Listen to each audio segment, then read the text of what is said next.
Real quick, before we start this podcast episode, I just want to say thank you for tuning into the Marc podcast. I know you've got a million things that you could be doing right now, and the fact that you're taking time out of your day to watch this podcast episode truly means the world to me, and I just want to say thank you for that. If you'd like to continue to support the podcast, right below this video, if you could hit the subscribe button, and then, hey, if you got some more time and you want to hit the download button, the comment button, the like button, the share button, any of those buttons, it's greatly, greatly appreciated. It helps for other people to find out about the podcast, and it helps for you to be notified about future episodes. So if you guys could take a quick second, hit the subscribe button, I would really appreciate that.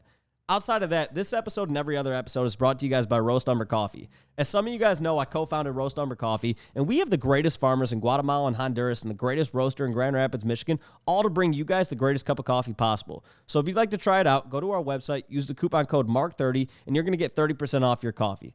Now on to the episode. Thank you guys again for tuning in. Welcome to the Marc Podcast.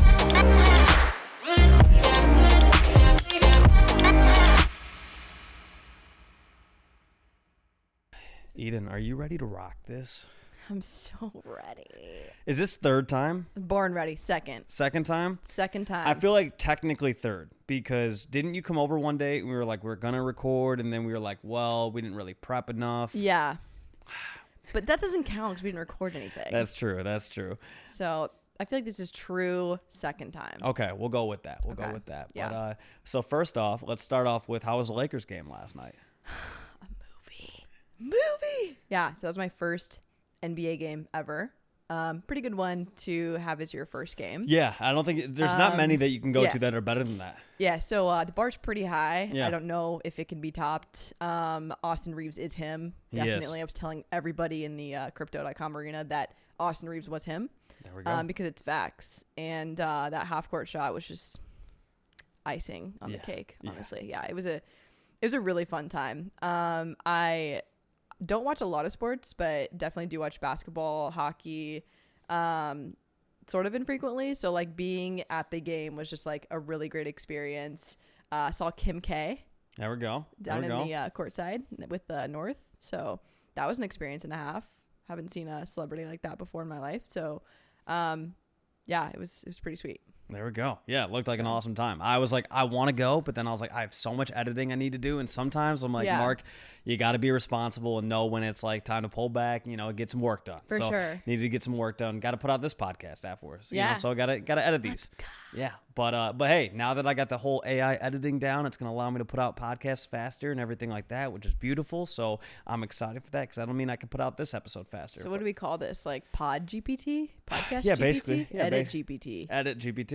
There we Bars. go. There we go. So Eden, for people who don't know who you are, can you give a brief intro to yourself? For sure. Yeah. Hey guys, my name is Eden. I have been in the space for a few years now. I work professionally in the crypto space. I'm really lucky to have a position that allows me to be in a ever evolving space like crypto, and also have the security of a career. So yeah, do you want me to talk about like my job or like as a person? I'll start off with that in a second. How about that? But I do want to give, before we jump into everything, I do want to give a warning to everybody. We are going to be talking about some tough subjects today. So just a warning. Eden and I have talked about this before we started the podcast, but there are some tough subjects. So just want to give everybody a fair warning of all of that. But okay, so before you got into working in the crypto space and everything like that, what were you doing with your life? Give me a little rundown of the Eden childhood and whatnot. For sure. So I have lived a lot of different places. I'm kind of somebody that likes to live my life and kind of follow my interests as they change. And like, if that means moving to a new city, a new country, like I'm down to do that. So I've kind of basically like gone from, working professionally in digital marketing, starting in Dallas after receiving a bachelor's degree in media strategies from Texas Tech. Worked in Dallas at a few agencies in marketing, and then fell into the nonprofit space. This was actually after I dove the Great Barrier Reef in Australia. I was really inspired by just kind of ocean conservation and protecting the planet. So I was like, whatever I'm doing with marketing just isn't it. It's not fulfilling, like the planet is way more fulfilling. Like this is like something I need to dedicate my life to protecting. So immediately upon moving back from Australia, I started applying to different nonprofits in ocean conservation, and landed a job in Washington, D.C., with a few different nonprofits. One was Oceana, the second one was Ocean Conservation. So I was still doing a digital marketing role, but for what I felt was a more fulfilling purpose. So while I was doing that, part of my job was digital fundraising. So I was basically responsible for looking for different revenue streams and opportunities to fundraise, right? So this was like right when, crypto was booming, kind of that first big bull run. And I noticed a lot of people are making a lot of money. Obviously, like they're going to have to donate, get some tax write-offs. So I started investigating, like maybe we could potentially, have fundraise through donations of crypto. So I onboarded Ocean Conservancy to accepting a few types of crypto. But the more I was researching just the crypto space in general and like decentralized finance, the more I became interested in it. Like I read the Bitcoin white paper and was like, okay, the tech's pretty cool too, right? So I guess you could say I like came in for the tech as kind of a native nerd in general. Like I was just interested in how the blockchain worked, like how everything was interacting with each other. And then that was kind of my first introduction to crypto. And then I discovered NFTs through a few different friends.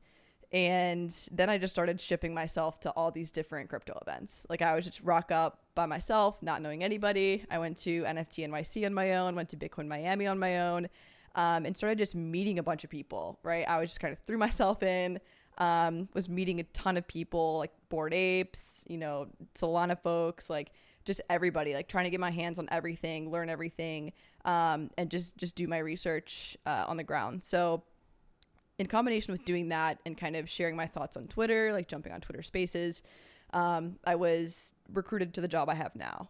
So it was definitely like a journey, like to get to this position, but I do see it as a pretty organic route as well. Like I kind of just like organically like naturally fell into the place I'm in now, and I'm super comfortable, like excited to be what I'm doing, excited to be in the crypto space, and have been in this position now for about a year and a half. There we go. Okay, so a few questions. Yeah. So when you were looking into the different ways that you guys could fundraise through cryptocurrency and things like that, had you invested at all into cryptocurrency at that point? Not really, no. I had like heard about Ethereum, like heard about Solana, obviously Bitcoin as well. Like I had just kind of like heard about these things, and it kind of, I hadn't yet invested, but I was definitely like kind of lurking on the side, kind of like, learning, trying to pay attention. And like, it was shortly after that I was, buying crypto and NFTs and all those things. But I knew from the point that I started researching it that like that was going to be the next thing I did. Cause like I said before, like I like to follow my interests, like no matter what they are, just like how I like to live my life. So ocean conservation was a huge interest of mine, still is. But then I found crypto, became a bigger interest of mine, went to follow that, right? So I think like these just like natural transitions have been like really fulfilling for me as kind of somebody who has seen how short life can be, and like it's just so important to go with your gut, and like if you're excited about something, like there's a reason why you're excited, and you should pursue that. So when you were first diving into all of that, right? And then you're taking this to the higher ups or whoever you're taking this to, right?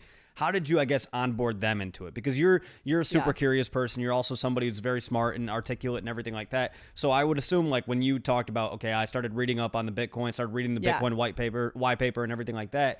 From there, you then had to pitch that to higher ups, right? So how did that process go? Yeah, it usually starts with like a one pager, right? Like you're just kind of like detailing all the thoughts, like the potential outcome of the work that, or the research that you're doing, and kind of like, part of my job was exactly this, like looking for new ways to fundraise. So it definitely like made sense with what my role was. And so I think like there's also a few different organizations like the Giving Block that still exists today. Like they were kind of already like knocking on the door, showing interest. So it was a pretty easy sell, I guess, if you could call it that. But it wasn't a far jump to make from like this just kind of makes sense, right? with the way that tech is moving and everything. Well, that's awesome to hear, because to be honest, I expected there'd probably be some level of pushback. So you're saying they were pretty on board with it once you prepared that one-pager for them? The only part that was pushback, I guess, is like, so this was like around the time when, you know, the merge hadn't happened with Ethereum, and like Bitcoin is obviously not the most environmental, if you will, but there are alternative coins that are relatively environmentally friendly and green, such as Solana. So it was a matter of kind of like handpicking these tokens, and then, you know, positioning the organization in a way that was, yes, raising money, but in a green way still. Fair. That makes sense. So, okay. So then you proceed from there. You start getting into Twitter Spaces, you start going to some of these events and things like that. Then you start working for the company that you're working for currently. I know that you don't want to name the company that you work for currently, but can you explain what you do for them? Yeah, for sure. Yeah. So, worked there for about a year and a half. Like I said, fell in pretty organically, and I'm just super happy with what I'm doing now. But currently, I basically am like an event planner, but not like your average event. So basically, we're planning hackathons on really specific niche topics within the crypto space. So you can imagine things like cross-chain infrastructure and bringing a bunch of devs in a room to work on different layer ones, to try to figure out how we can further, you know, the infrastructure element of crypto, to make sure all these chains are connected and work in a way that's seamless. Another example would be like zero knowledge. So I myself don't know a ton about zero knowledge, but like that's something that I would be very interested in learning more about. And so having the opportunity to like sit in a room with a bunch of devs and researchers and cryptographers to like learn about these topics is super fascinating to me. So yeah, that event's happening in a couple weeks. Another example would be Web3 gaming. Like we're doing another event about Web3 gaming. So it's really fun because like I get to not only plan these events, but like meet builders and like, you know, see the people that are on the ground, like behind the keyboard, like actually like coding these things into reality, and kind of learn their stories of, you know, why this is important to them, like why they're passionate about it, and literally watch them build the tools that we'll be using for many years. So it's very rewarding. I love to learn about different things too. So it's just super exciting position to be in. I will say you had a great opportunity there to say I have zero knowledge about zero knowledge. It's so overused. Damn it, Eden, though. that was so. Oh, really? Oh, so overused. Okay, all right. So I'm the one who's making if you knew, you knew. So I'm the one making a dad joke currently. Yeah, dude. I saw a license plate the other day that just said dad jokes, and I was like, God, that is me. Wait, what kind of car was it? I had like a Prius. Oh man. Yeah. It fit perfectly. Okay. So then when you first got into the space, you know, this space is very male dominated, right? For sure. And so I feel like and we have obviously a ton of incredible women in the space who are doing amazing things and stuff like that. But I got to imagine that when you first come in, even as a man, it's still overwhelming, right? Like there's so much that you don't know, right? When you first come in and you're trying to learn, then you gotta, almost like catch up to speed. Like you almost feel dumb, like asking questions. Like even in the last like few weeks with like meme coin season, I've never been somebody to buy meme coins. So I was like, wait, so how do we do this? It's like you go on to Uniswap and you got to have. I was also asking the same question. Yeah, you got to have the contract and then you buy, you know, and I'm like, I don't know any of these things. And I feel like sometimes it can be a little bit overwhelming. For sure. And then on top of that, it being very, very male dominated, did it take you a second to kind of find your voice in the space? Or I guess, how did you kind of overcome, I guess, or was there any like apprehension you had of like speaking your mind and giving your thoughts and opinions on things?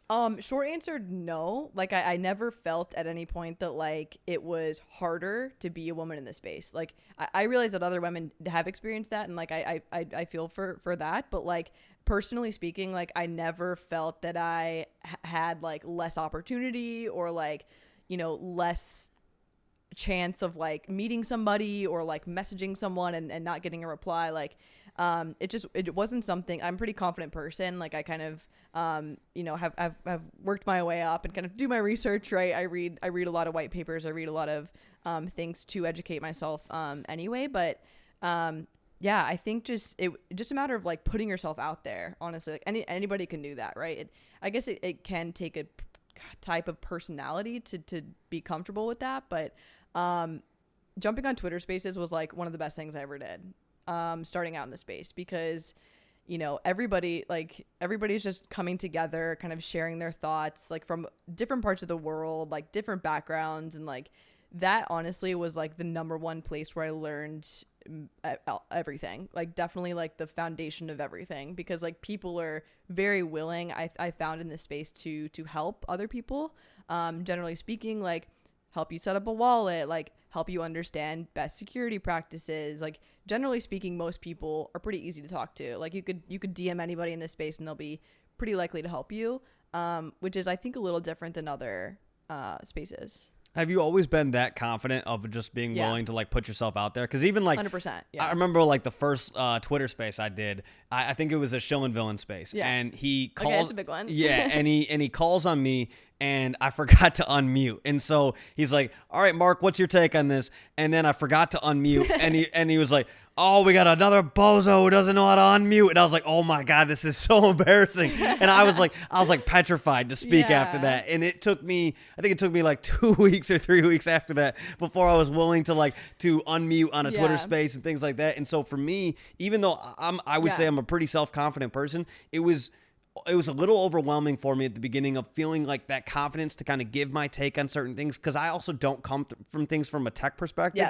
I'm somebody who's just more like a culture perspective on kind of how I see NFTs fitting in, and like where do I see project founders doing, and like where do I see them taking the project and things like that. I can comment on that, but then when people start talking about like the tech and things like that, I can get overwhelmed really quick. So you've always just kind of had that attitude of like, fuck it, I'm gonna put myself out there and see how it goes. Well, I mean, I think it comes up from like it just like comes down to perspective, right? Like, so it's either I'm gonna do it or like somebody else is gonna do it, right? So like why shouldn't it just be me that just jumps up, raises my hand, shares my thoughts, sends the DM, applies to the job, right? Like it's either you or somebody else. So that's always like kind of the mindset that I've had, and then that's how I've gotten or achieved most of the goals that I set out. Like my dad and I joke a lot. He's like my best friend ever, and like he's like, I've never seen somebody like achieve almost every single goal they put their mind to. And I think that's just like determination that has come from just my life and like my childhood, and just how I've decided to live my life is just like, I'm going to set a goal and do everything to reach that goal no matter what. And then set the next one and reach that one. Totally fair. Yeah. And I've heard you mention before that your work ethic in life kind of comes from like trauma that you've dealt with at some point in your life. Can you tell me more about that, whatever you're comfortable with talking about? Yeah, for sure. So I basically lived in a household that was pretty inconsistent in terms of like, both of my parents were pretty different. My dad, worked many hours, was traveling salesman, was out of the house most of the time. And my mom was unfortunately addicted to opioids most of my childhood. So the result of that was basically, I had to grow up pretty quick. At the age of like 6 or 7, I was waking myself up, brushing my teeth, finding something to eat, waking my mom up out of bed to go to school, or just walking myself to the bus. And I think like that experience of just kind of like having to be the adult, yes, it made me grow up really fast, but it also kind of contributed to this determination of like, no matter what obstacles are in front of me, like I'm just gonna overcome it and like continue on and like continue to live my life. And kind of like a result of that is like whenever I'm like something bad happens, I'll just like get busy. And like I don't think that's the best way to handle things sometimes, but like it's how I've been able to keep going. And like I ended up losing my mom 6 years ago to her addiction, but as a result of that, I just got extremely busy in like planning the funeral, making the PowerPoint, the slideshow, like all of these like minute details to just like keep busy. And I've just kind of like done that for 6 years until recently. And I recently started going to therapy. I would highly suggest it of anybody. I wish I would have done it sooner. But it's definitely like helped me kind of reconcile with, the way that I think about things, the way that I approach relationships, the way that I approach and react to things. It's given me a lot of perspective on kind of why I am the way I am. And like, it's a journey, right? Like it just started, it's going to be, who knows how long. But I think it's really important to kind of have that moment of self-reflection, and it's something that I had never done before. And now I feel like as somebody who's 27 and has been through a lot, I'm just like feel like this weight literally being like lifted off my shoulders. There was something I saw on Instagram that I want to kind of touch on that like had a huge impact on me, and it just like popped up on my feed at like the perfect time. And it says, "Dear little me, you took on so much that was not yours to carry. We can set it down now whenever you're ready. Love me."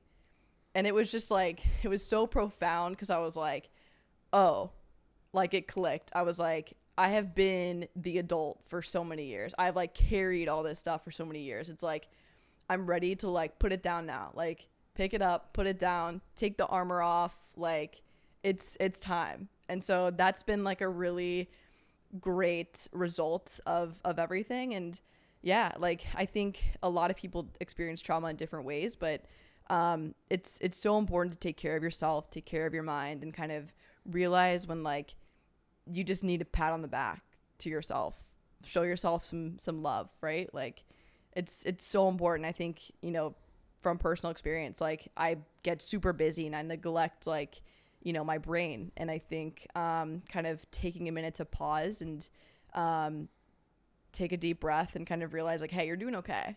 You're doing pretty good. Yeah. You know, so yeah, I think that's kind of in a nutshell why I'm here, confident, came up from the bottom, 0 to 100.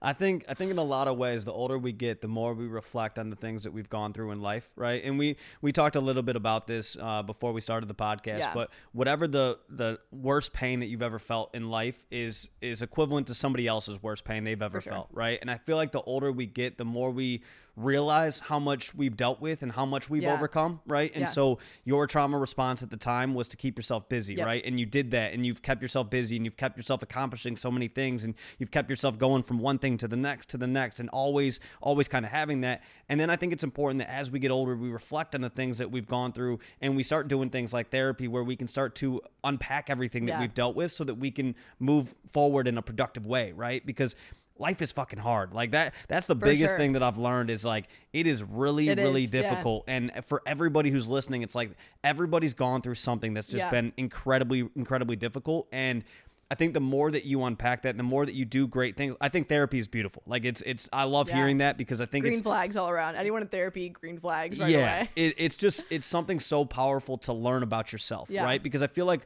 life is so busy that even when you go through something tough in life, I think the hardest part about it is that life doesn't stop when those things happen, right? And so you had to keep going to school, and you have to keep, and it's so easy to fall off kind of like the path that you're on in life when you go through something hard that young, because it's so easy to be like, okay, well, if no one's gonna like make me get up in the morning, then like, I'm just gonna give up. I'm gonna give up. I'm gonna fall into, you know, whatever, right?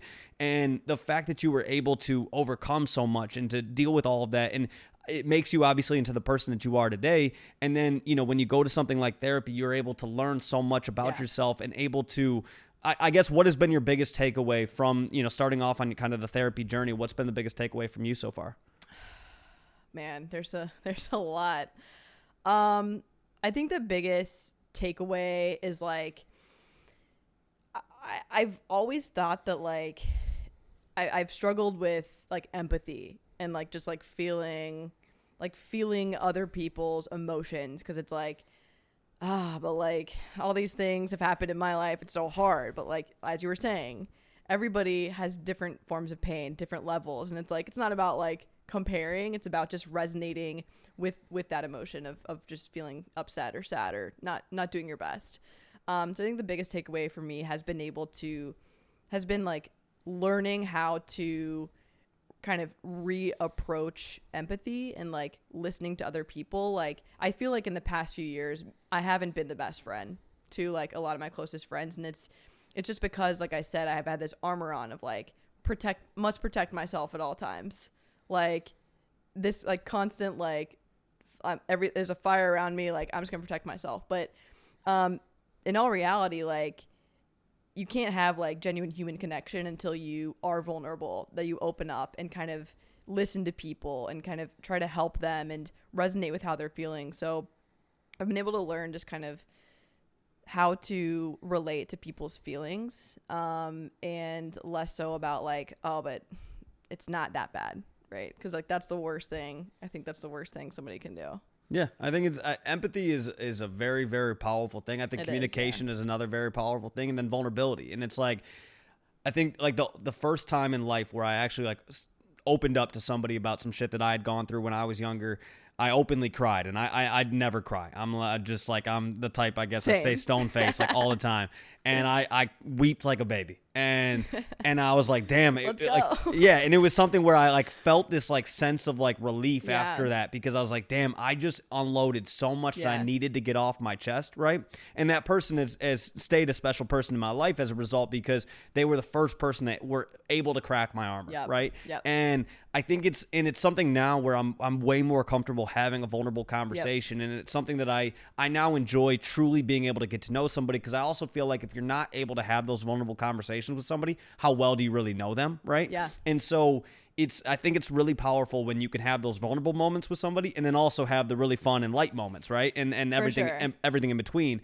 But I think the more that you, I guess, realize how much everybody, there's this like constant I guess like battle that people are going through on a daily basis, and I always try to Everyone's just doing their best, right? Every day. And I think when you think about that and you approach life with that way, then even when I'm like driving somewhere and like somebody cuts me off, my like natural instinct is to be like, hey, fuck you, buddy, like, hey, I'm driving here, but then I'm like, I don't know where they're going. Maybe they're going somewhere in a hurry because they just got bad news and they need to get over there quick. Maybe they're having a really shitty day and they're distracted right now and they didn't even realize I was there, right? And I try to approach life with more empathy, because I think about like when I was at my lowest, right? There were times when I was in college where I was in a pretty tough spot, and I remember I would just sit in the cafeteria with my like hood up, and like I didn't want to make eye contact with people, and I was just going through some shit, right? And I'm like, I don't know what other people thought when they saw me at that moment. Like, did they think, oh, it's just some fucking weird kid? I don't know, right? Like, so, but then I think about, okay, so what about that person who's walking through the grocery store and like maybe they like cut in front of you, and like you're like, oh, asshole, like you just cut in front of me. It's like maybe they're just so distracted with what they're going through in life that they didn't even realize you were there, right? And I think the more, if everybody approached life with more empathy, we'd have so much more. Yeah, we'd have so much less hate in the world. We'd have so much more happiness. We'd have so much more love. And I feel like crypto Twitter sometimes needs to remember that, of like sometimes, chill the fuck out. Chill. It's just JPEGs. It is just JPEGs. It is just shit coins. It is just, all this stuff. And I think sometimes people have to remember that like life is difficult for everybody. Don't add on to that, right? Yeah. And like the irony of like what you're saying right now is like, I heard this the other day for the first time, and I was like, wow, that's profound. Like somebody was like, social media shows your best and hides the rest. And I was like, damn, that is so true. Like, and I think that the more you can like put a focus on like mental health and like protecting it and like talking about it, and like less of this like, I'm living a perfect life, look at me like on Miami Beach and my like designer clothing that like I probably am in credit card debt massively, and like my life isn't actually like this except for 5 minutes of the picture you're seeing on my Instagram feed, like I honestly like just jumped away from like all social media like a few years ago, and I've kind of just like recently started like sharing pictures on Instagram or whatever. But even still, it's like I always want to try to like position myself from a position of authenticity, of like, this is real, this is raw, like this is my life, and not a position of like, look how great everything is, because like life's not that black and white. Like it's a lot of gray area. It's a lot of like trials and tribulations, and like yes, there are these like beautiful moments, and I think it balances out with the tough times. But if we're being frank, like all these people on Instagram, like it's not reality. Like it's just not. So I don't know. Yeah. I mean, there's a lot of facade that we put up, right? Yeah. And I think it's once again, it's really powerful, and I gravitate towards the people who are just honest, right? Because there's so much bullshit out there. I need this. Yeah, I'm like, just be honest about like when you're having a shitty day. If I ask you how you're doing, don't lie to me and say good. Just be like, I'm having a shitty day. Like, let's be real with each other, right? Like that's how we understand each other more, is by hearing what somebody's gone through and everything like that. But so fast forward to today, right? With being in the crypto space, like this shit can be very stressful, right? And it can be very chaotic at times and things like that. And life overall can be chaotic at times. Personal life, everything can be tough, right? So when you're going through something super stressful, how do you kind of manage that? Do you have like certain strategies that you implement to kind of keep yourself, I guess, cool, calm, and level-headed when you're dealing with stuff like that? Calm, cool, and collected. That's like my favorite go-to saying. It's like when everything's fire around you, just stay calm, cool, and collected. No. As far as like strategies go, I think like it's all about perspective, right? So I think like, yes, there's going to be like ebbs and flows throughout life, throughout work, throughout any situation. Like it's going to be really stressful at times. And then you just kind of wait for the tide to come. And then it's like the calm waters again. But I'm really into like self-care and like the practice of gratitude. So like when I'm feeling stressed, I like go back to like just being grateful for feeling stressed, because I'm like, if I'm stressed, that means I'm busy, and to be busy is a blessing, right? To like have the opportunity to like have all this stuff going on in my life at the same time is a blessing. I could be sitting on the couch twiddling my thumbs, like stressed about what I'm going to be doing. But to be stressed about everything that I'm doing is just like, I instantly go back to just a feeling of gratitude. And I like to let the feeling of gratitude come over me. And kind of sit with it for a while, like literally physically like sit down with the feeling of gratitude, like a bit of a meditation like state, and just kind of feel it and feel thankful. And oftentimes like of just doing a couple like deep breathing exercises, like I end up coming out of that like less stressed. So it's a combination of that. I'm really into skincare, facial. So I'll take myself out to get a facial, buy a few new skincare products, just give myself a facial at home. And that's also kind of like a bit of a meditation too, because I'm like taking the time to like take care of myself, and then go back to the busy state of life. But it is definitely like a balance, and learning to find that balance and practice the balance of life has been definitely like one of the coping mechanisms of stress that I've developed. There we go. Okay, and so getting back into your job for a second, you're obviously incredibly smart. You could work in basically any sector of life if you wanted to. And so what got you like so excited as you were learning more about the tech and everything like that? What got you so excited that you were like, I see crypto and NFTs and everything like that being my next part of my journey? Yeah, so I think like growing up around technology, and I've spoken to quite a few people in the space about this same thing of like, we're all kind of nerdy at the end of the day. Like we like have these like expensive JPEGs or like acting cool, whatever, but like we're all just super nerdy. And so I think like the development of like technology from the standpoint of like, okay, so the computer came, we got all the computers, we got the phones, the iPads, everything, like Web 2's kind of came and gone. Now like Web3 is pretty fascinating. Seems like it's like the next thing in technology. So like as somebody who's interested in technology and a nerd at heart, I play my Nintendo Switch like for way too many hours. We're not going to go into that, but too many hours to talk about. But I think it was just very organically like sparked an interest in me, where I was like, okay, so the idea of decentralized finance in and of itself, and like I can have another asset on chain, a digital asset on chain, is like just pretty sick in general. And like I like to collect things too. Like you've probably seen on Twitter, I have a lot of Lego collection, pretty big Lego collection. And that's like one of my hobbies, but like I've just been a collector, Pokemon cards, like all these different things. So collecting JPEGs was like a pretty natural transition as well. So it just definitely like seemed like it was the right move and the next step, like based on my interests, and still very interested in it today. So if you were talking to one of your normie friends, right? Because I do feel like when it comes to like the tech side of things, when it comes to like the decentralized side of things, if you ask 99.99% of people in this world, what does decentralized mean versus centralized? They can't even explain that, right? So I'm like, it's hard to, in my mind, to like onboard somebody on that part of things. Because if you said to somebody, imagine owning this asset decentralized on chain. I'm like, isn't that cool? Yeah. And they're like, the fuck did you just say? Was that another language? Like, did we take the same English class growing up? Because I don't know what the hell that just meant. So how do you onboard somebody like that? If you're talking to one of your friends who maybe you worked with at the ocean conservation place and stuff like that, and let's say they know nothing about crypto, how do you onboard somebody like that into the space? to crypto or to NFTs? Because I feel like these are fundamentally different. Let's go with either. Do you have a strategies. 30-second elevator pitch for either? What? This is so tough. All right, I'm just gonna start with NFTs because it seems like easier, and it's actually like, I don't know. I just see like NFTs as like a really practical way to onboard people to crypto.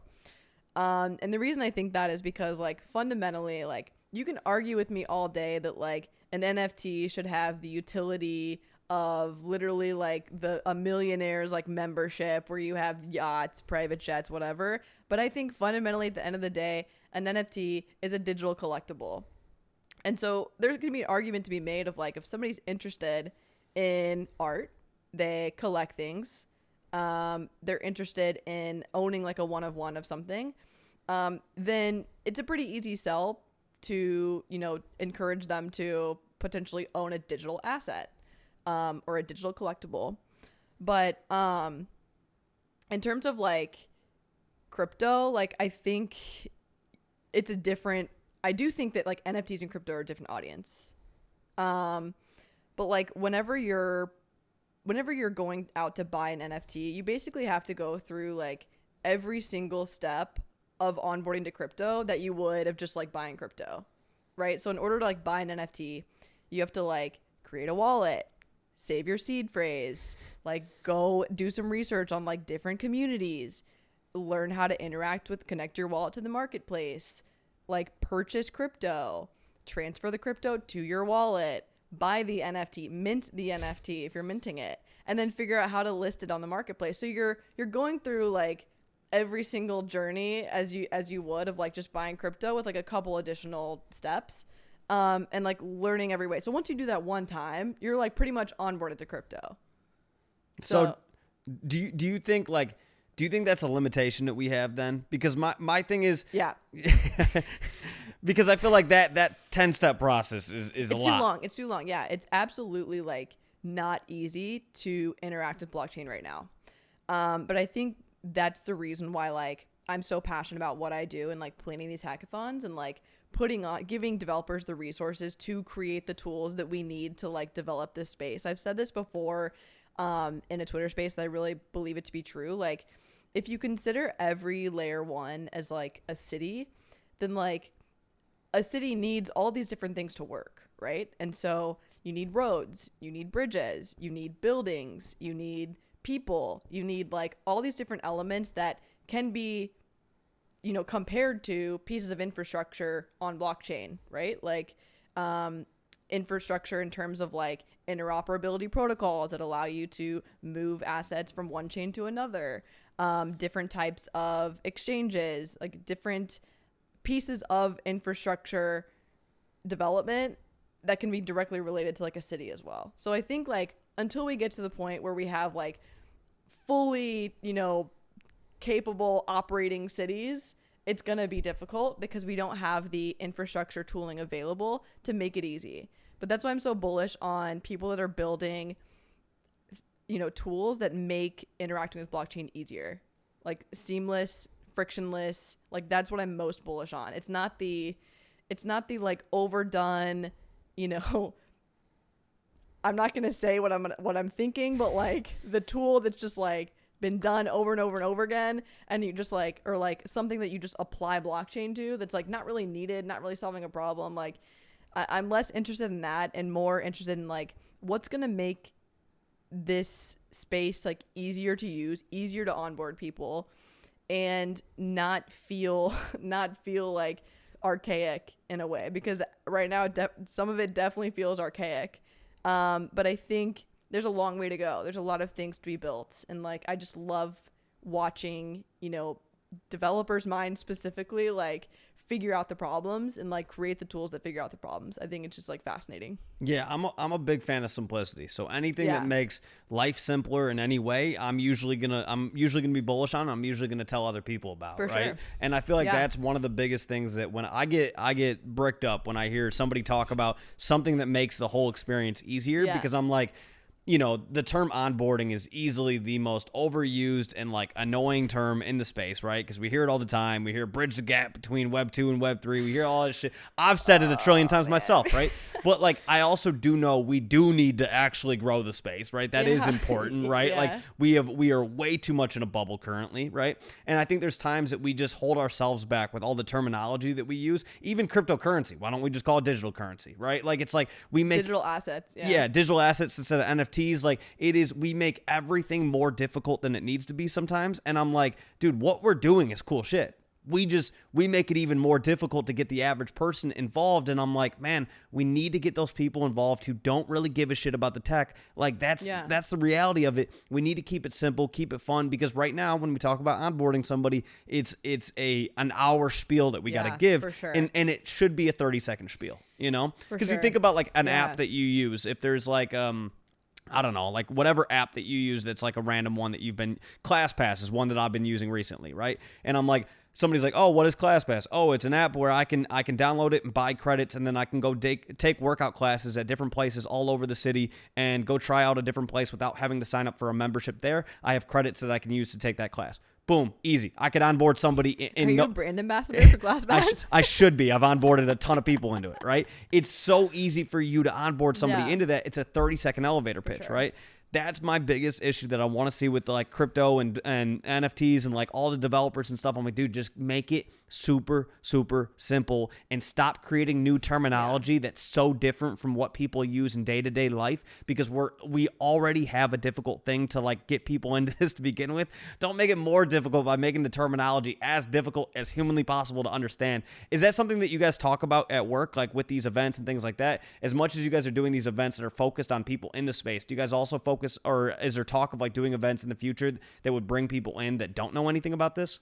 For sure, yeah. So I think like the gaming event we'll be doing is kind of like the convergence of like Web 2 gaming and Web 3 gaming. So that one will be like a little bit of both, but definitely like the research that's being done, like, actually like putting the time and effort to like research how these pieces work together and educate in that form is kind of one way. But I definitely feel like the space has a long way to go, and it's not going to be like we're going to onboard the next million people tomorrow. Like I said before, like there's so many things that have to be built for the next 100,000 people to come in the space. Like anything that's fast, that's cheap, and that's easy is going to win in really any business, but especially the crypto space, because people don't have a long attention span. Like look at this generation, the generation behind us, like TikTok videos, you're constantly scrolling, like looking for that dopamine thing. So like if it's slow, it's not going to work. If it's expensive, that's definitely hard to onboard people to. And if it's difficult to use, just take the L, right? So like I think if builders and people that are trying to create something impactful in the space can just focus on those three things, being fast, being cheap, and being easy, like that to me feels like the winning recipe of like how to gain user adoption, not only to your protocol, your app, or whatever you're doing, but like just grow the space in general. So absolutely, like there's a huge priority on growing the space so that everybody can participate in what's being done here, was pretty cool. Yeah, I think one of my biggest gripes that I have sometimes is you see we have so many awesome builders in this space. Yeah. But there's times I feel like people are building things that nobody's asking for. And exactly. And you hear like, we have this crazy announcement. We just built this, blah, blah, blah. And I'm like, but did anybody ask for that? Like, is that something we really need, right? Is like, it solving a problem? Right. Like, start there. If you're ever going to like build a business or anything, like that should be the fundamental like beginning place of anything, any business, but definitely in the crypto space. Like, what problem are you solving? And like, is this product that you're building solving that problem? Right. Right. It's like if somebody was like, you know what, I'm going to make a coffee company, but instead of having it in a can, I'm going to have it in a plastic bag. Innovation. Nice. It's like, but do people want to drink coffee out of a plastic bag? How do you even go about that? I'm hearing single-use plastic pollution. I'm not a fan.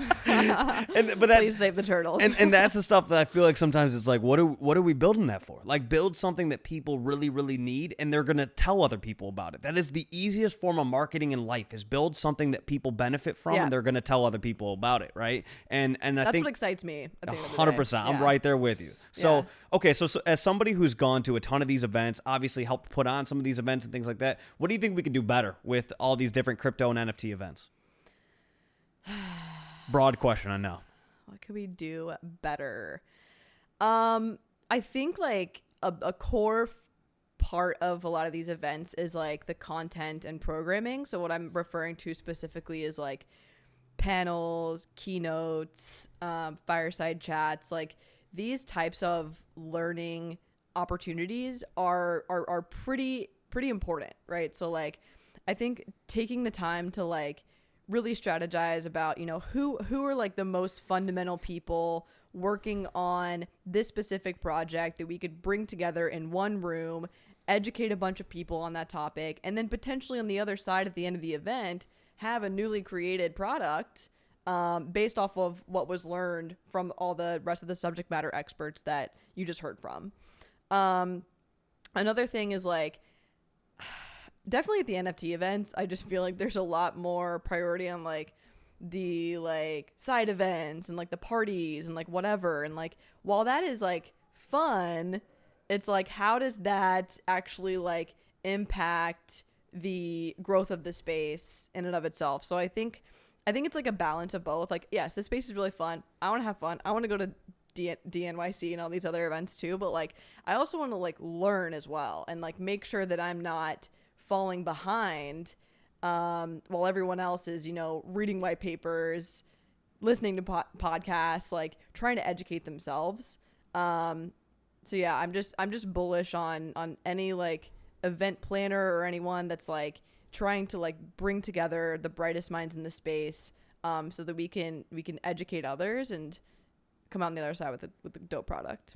I think my biggest issue with the space sometimes is I think we think way too narrow. And what I mean by that is like, if I'm going to a crypto event or an NFT event or whatever, I don't really only want to hear speakers that are from NFT or crypto projects. Like, right. I would rather hear about somebody like, not just, I want to hear about everything. So I want to hear about somebody who's doing some form of like cool medical tech, right? Like, it doesn't have to do anything with the blockchain, but if it's cool like forward thinking tech, I would love to hear about that, right? I want to hear somebody who's innovating in the food and beverage world, right? Like, if we brought more of these like people who are innovators in general all together, and then those innovators are learning about how somebody else is innovating in another realm, like that's when to me we're going to reach these really, really cool ideas.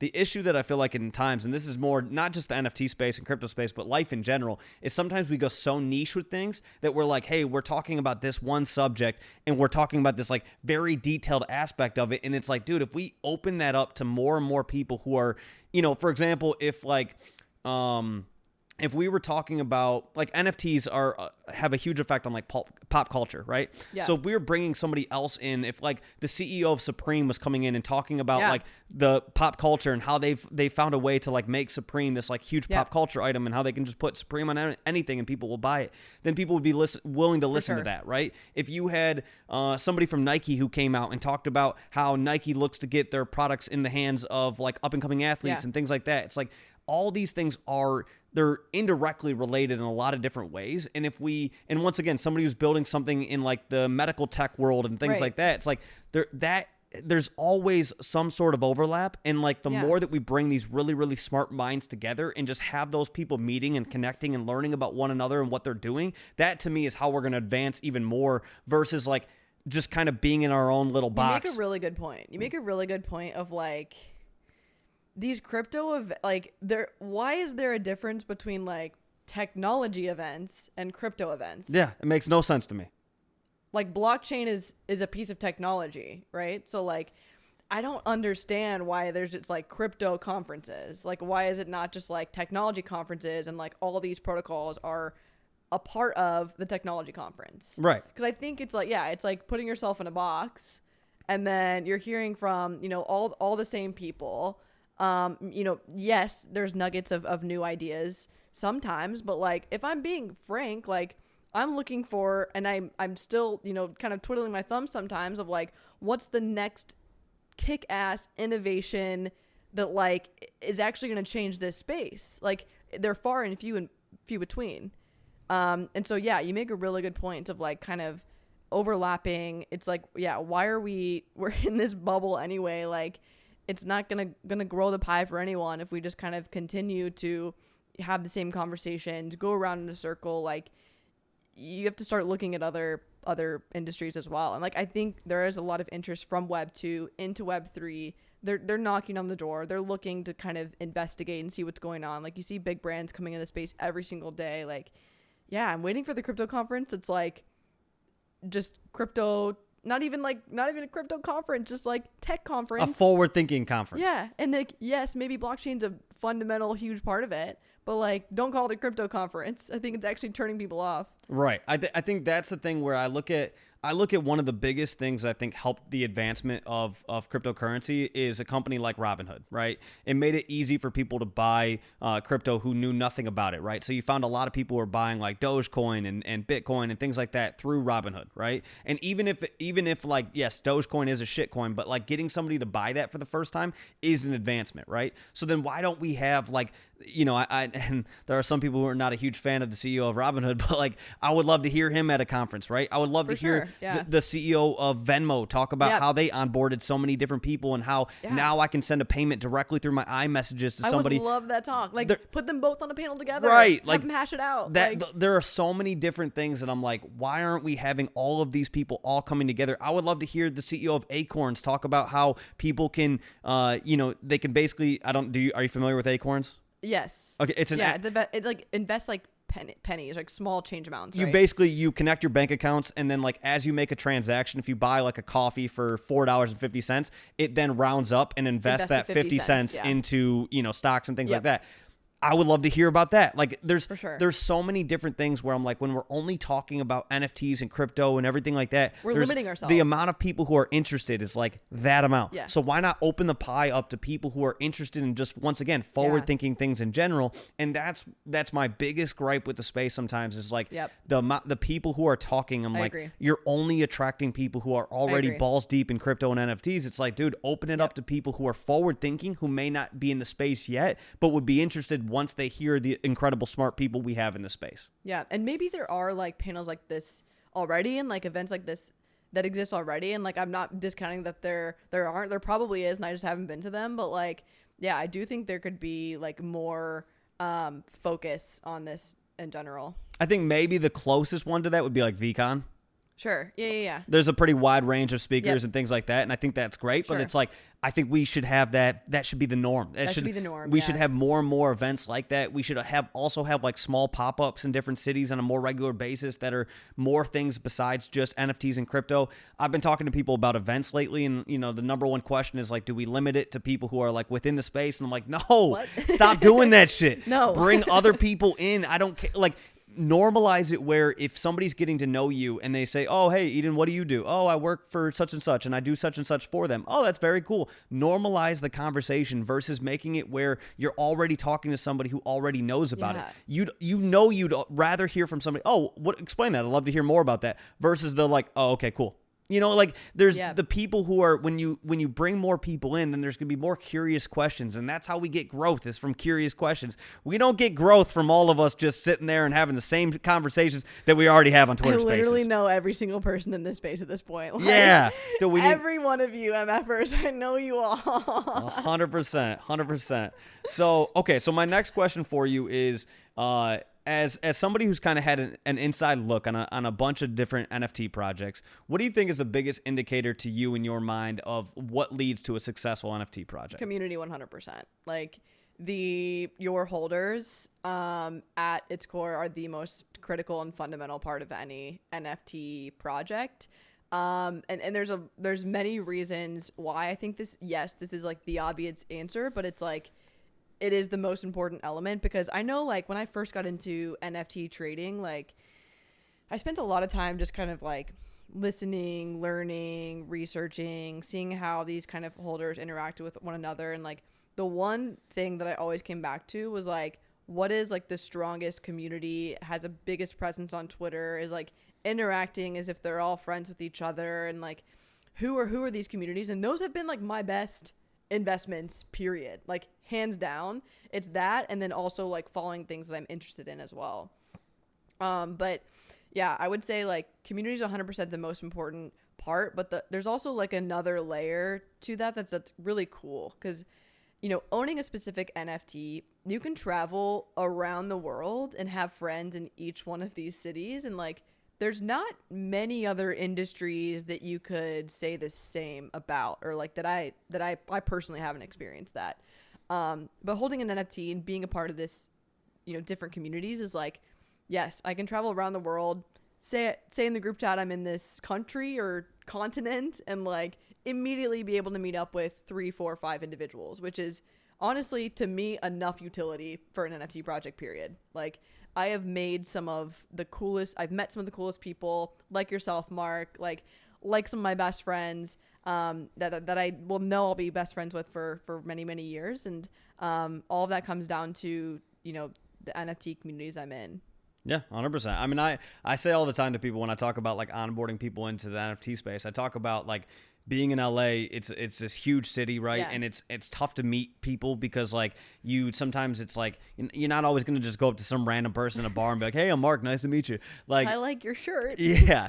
Want to be friends? I feel like with this NFT space, you know, I can literally just post, "Hey, I want to go out tonight somewhere in Santa Monica. Who's down?" Right? And there's always going to be somebody who's willing to be down. And then we've already got a mutual interest just to begin with. And that's the hard part about as we get older in life, it's hard to have those mutual interests with people. And it makes it hard to find like that common bond. Yeah. Right. You already have like something to talk about for the first like 2, 3, 4, 5 hours you're with this person, right? Because you already know you have this like mutual interest. Like maybe you can talk about other communities that you're in, like things you're interested in, like with the space in general. And like those have been like some of the most fulfilling conversations I've had recently, because yes, I'm a nerd. Yes, I'm interested in technology, but I'm also part of this cool community where I'm meeting people from all over the world, different backgrounds, like, but we still have this like mutual interest. And yeah, that is literally enough utility for me. Like I think it's just sick. Well, and it grows from there, right? Like you just went to a Laker event last night with all people who are part of the DGOTS community, like, right? Like actually made my life like exponentially like more exciting. Yeah. And that's my easiest way to onboard people into it, is like we all just want to have fun in life. There's like that's literally what we all are here to do. And so if something is easy and fun and like makes your life better in some way, I want to be a part of it. And that's what NFTs has done for me, and I hope it does for other people and things like that. So okay, so for yourself, what goals do you have for yourself in this next year, from a personal standpoint, from a business standpoint, stuff like that? What goals do you have for yourself, Eden? Yeah, for sure. So I think like from a career perspective, like I'm really comfortable and excited about like what I'm doing now and like the position I'm in now. And I think I just want to kind of grow in that position, like climb the ladder, like keep putting on these crazy events, meeting cool people, and hopefully, you know, growing the space as a result of that. So that's my answer professionally. I think personally, like, you know, this experience, like, you know, working through therapy, kind of learning more about myself, like I just kind of want to continue to grow and like appreciate like every element of like who I am now, and like understand like why I am the way I am, and like kind of learn to appreciate that, and like just grow. There we go. At the end of the day. There we go. Drop the mic. Well, Eden, I've thoroughly enjoyed this. I've thoroughly enjoyed just, you know, off the podcast, being able to get to know you as a friend, and then having you on here and having other people hear this conversation and things like that. And I think I can speak for everybody by saying I think your mom is incredibly proud of the woman that you've become. And I think everybody else is incredibly proud of you and your contributions that you make in the space and everything that you do every day. So thank you. That really means a lot. No problem at all. So, but hey, I appreciate you coming on and appreciate you being flexible. I know this is, we've recorded this a few times now, and really just wanted to do it a third time. no, this episode's coming out. I love this. But Eden, for people who want to follow you on Twitter, drop your socials. Where can they find you? Yeah, absolutely. I am Eden _ on Twitter. My Telegram I don't give out, so sorry. But yeah, you can follow me on Twitter. Balance of shit posting and memes, and some pretty knowledgeable threads occasionally. But Other than that, yeah, thank you, Mark. This was fun. No problem. I'll have you back on at some point. I already know it. But Eden, once again, appreciate you coming by, and appreciate you having energy after that Laker game last night. That had to be a wild night. It was the espresso right before this. So there we thank go. you, sir. There we go. Shout outs to Roast Umbers. So, but everybody else, thank you guys for tuning in, and we'll talk to you guys soon. Thank you. See ya. See you guys.